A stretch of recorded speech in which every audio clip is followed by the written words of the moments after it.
Assalamualaikum warahmatullahi wabarakatuh.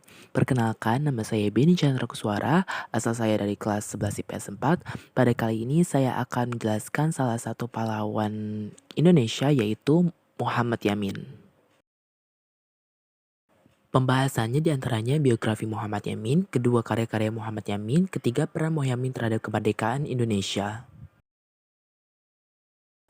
Prof. Muhammad Yamin Esa adalah sastrawan, sejarawan, budayawan, politikus, dan ahli hukum yang telah dihormati sebagai pahlawan nasional Indonesia yang lahir di Talawi, Sawalunto, Sumatera Barat pada 24 Agustus 1903 dan meninggal di Jakarta pada 17 Oktober 1962 pada umur 59 tahun.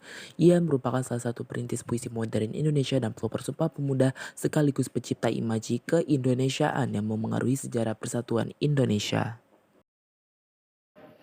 Ayah Muhammad Yamin adalah Usman Baginda Khatib yang berasal dari Sawalunto, sedangkan ibunya bernama Siti Saada yang berasal dari Padang Panjang.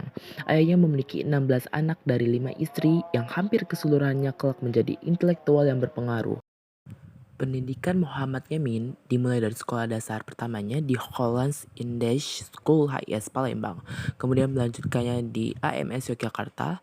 Di AMS Yogyakarta ia memulai mempelajari sejarah purbakala dan berbagai bahasa seperti Yunani, Latin, dan Kei. Namun setelah tamat, niat untuk melanjutkan pendidikan di Leiden, Belanda harus diurungkan karena ayahnya meninggal dunia.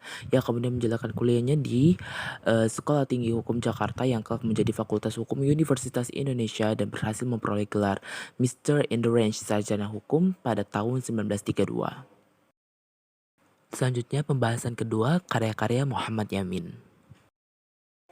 Karya-karya Muhammad Yamin sebagai seorang penulis pada dekade 1920-an semasa dunia sastra Indonesia mengalami perkembangan, karya-karya pertamanya ditulis menggunakan bahasa Melayu dalam jurnal Jong Sumatera, sebuah jurnal berbahasa Belanda pada tahun 1920.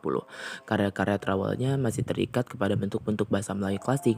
Pada tahun 1922, Yamin muncul untuk pertama kalinya sebagai penyair dengan puisinya Tanah Air. Yang dimaksud tanah airnya yaitu Minangkabau di Sumatera.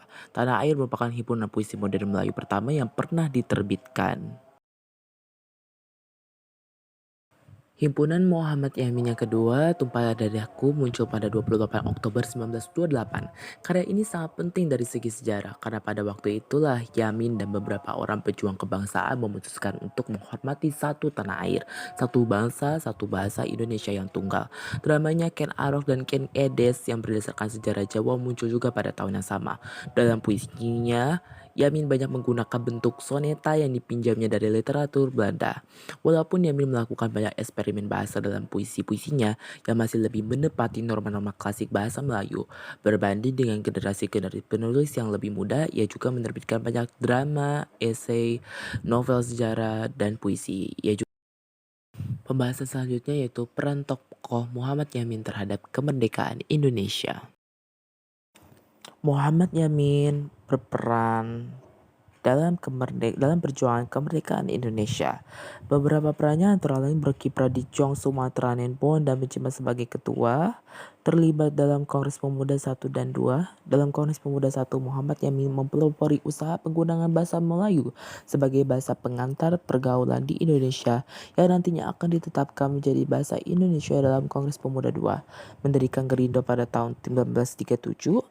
Dalam gerakan GAPI yang menuntut Indonesia berparlemen, salah satu tokoh yang mengusulkan dasar negara Indonesia dalam sidang BPUPKI tanggal 29 Mei 1946.